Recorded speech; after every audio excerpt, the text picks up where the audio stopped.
February 12, 1809. A flicker in the dark. Aerial drift over a snow-blanketed Kentucky frontier. A single dim light glows through the cracks of a log cabin. Before history remembers him, before the portraits, the monuments, and the legends, there is only this, a log cabin in Hardin County, Kentucky, swallowed by the cold silence of a February night. A child is born. His name is Abraham Lincoln. No silver spoon graces his cradle. No dynasty whispers his destiny. Just the raw, unforgiving frontier and the faint, flickering promise of something more. They say a great oak grows from a small acorn. In this humble, wind-battered cabin, the seed of a nation's salvation was quietly planted. Lincoln's childhood was not romantic poverty. It was bone-deep and relentless. Less than 12 months of formal schooling, total. Yet he devoured every book he could borrow, walking miles through wilderness to return one volume and collect the next. When he was 9 years old, his mother, Nancy Hanks Lincoln, was taken by milk sickness. The frontier showed no mercy. Loss became Lincoln's earliest teacher, and grief his first classroom. His stepmother, Sarah Bush Johnston, saw in the lanky, quiet boy a hunger that could not be taught, only fed. She gave Lincoln's path to greatness was paved with spectacular, public failure. A business venture collapsed and left him in debt, so crushing it took years to repay. He ran for office and lost. He ran again and lost again. But Lincoln possessed a quality rarer than genius. He was impossible to discourage permanently. He taught himself law from borrowed copies of Blackstone's commentaries. He stood before judges and juries and sharpened his mind like a blade on a whetstone. His nickname, Honest Abe, was not given lightly on the frontier. It was earned, one handshake and kept promise at a time. Give me 6 hours to chop down a tree, and I will spend the first 4 sharpening the axe. Abraham Lincoln. In 1834, he won a seat in the Illinois state legislature. The log cabin boy was now a lawmaker. By the 1850s, the United States of America was a nation eating itself from the inside. Slavery, the original sin written into the founding, had metastasized into a crisis that no compromise could contain. States, economies, and families were cracking along a single fault line. Into this storm stepped Lincoln, armed with nothing but language and logic. In 1858, he faced the formidable Senator Stephen A. Douglas in a series of 7 debates that riveted the nation. Abraham Lincoln, 1858. He lost the Senate race, but he had spoken a truth that could no longer be ignored. His words spread like wildfire through newspapers across the country. 2 years later, the Republican Party, a young party built on opposing slavery's expansion, chose him as their presidential candidate. On November 6, 1860, against a fractured field of opponents, Abraham Lincoln was elected the 16th President of the United States. Before Lincoln could even take the oath of office, 7 Southern states had seceded, forming the Confederate States of America. It was the greatest constitutional crisis in American history, and it landed on Lincoln's desk before he had unpacked his bags. On April 12, 1861, Confederate artillery opened fire on Fort Sumter, South Carolina. The Civil War had begun. The Union was bleeding from self-inflicted wounds, and its survival was by no means guaranteed. Lincoln had never commanded an army. He had never fought in a major war. He was a small-town lawyer from Illinois, standing at the helm of a disintegrating republic. He visited wounded soldiers in hospitals.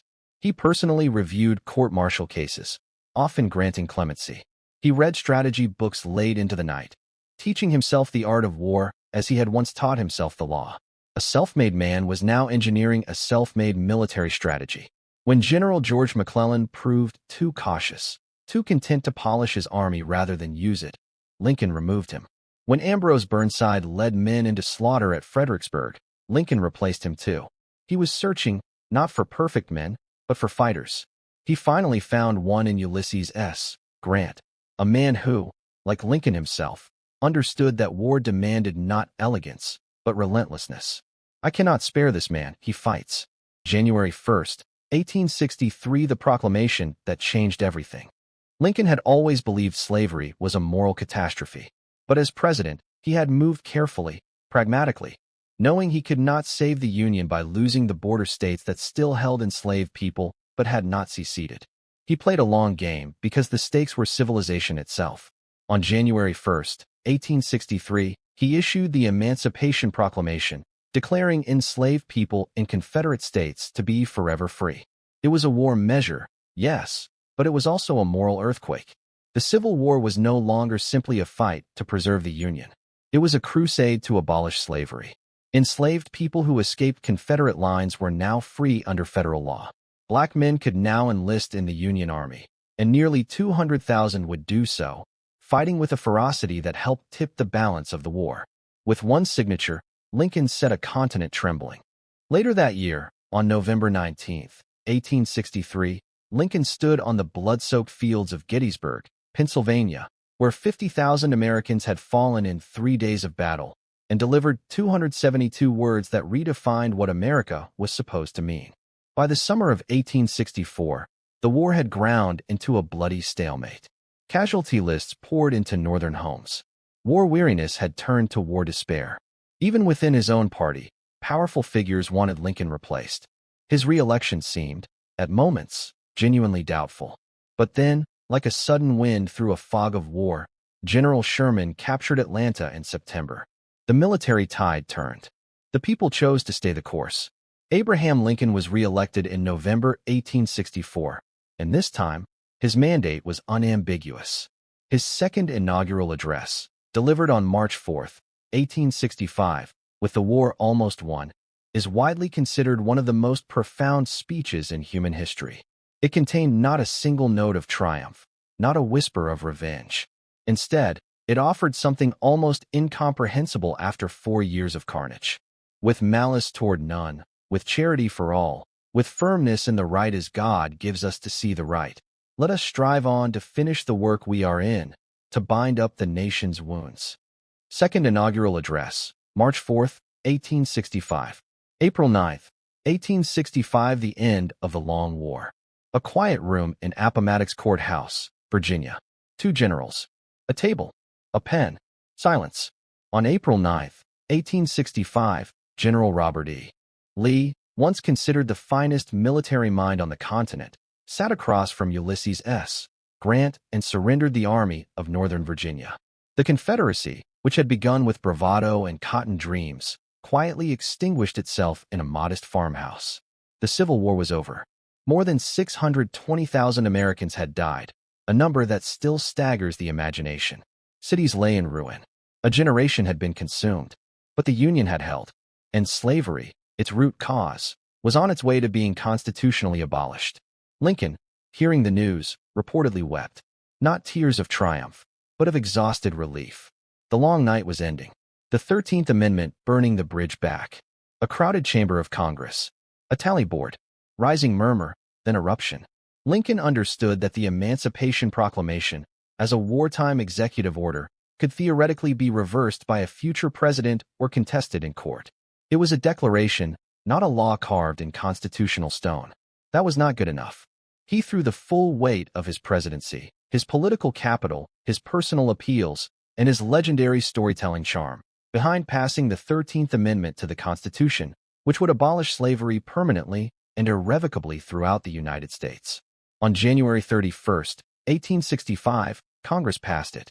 The galleries erupted in tears and applause. Grown men wept. Black spectators in the balconies cheered with a joy that no pen has ever fully captured. Abraham Lincoln had not merely ended a war. He had, with the stroke of a congressional vote, ended America's original sin. He did not merely free a generation. April 14, 1865, Ford's Theater. A theater bathed in gaslight. Laughter from the audience. A man in a tall hat, leaning forward in the presidential box, smiling for one of the last times. 5 days after Lee's surrender, Washington, D.C. was still buzzing with cautious joy. American Cousin, at Ford's Theater, partly because his presence had been advertised and he did not wish to disappoint.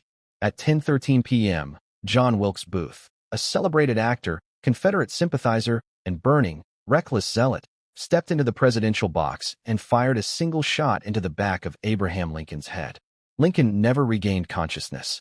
At 7:22 a.m. on April 15, 1865, in a small boarding house across the street from the theater, the man who had held a nation together breathed his last. Secretary of War Edwin Stanton, standing at his bedside, reportedly said, "Now he belongs to the ages." Abraham Lincoln became the first American president to be assassinated. The nation that he had fought to save would mourn him as it had mourned no one before. The measure of a man. The Lincoln Memorial at night, its white columns reflected in still water. The camera moves upward to the giant seated figure. History is not short of powerful men. It is desperately short of great ones.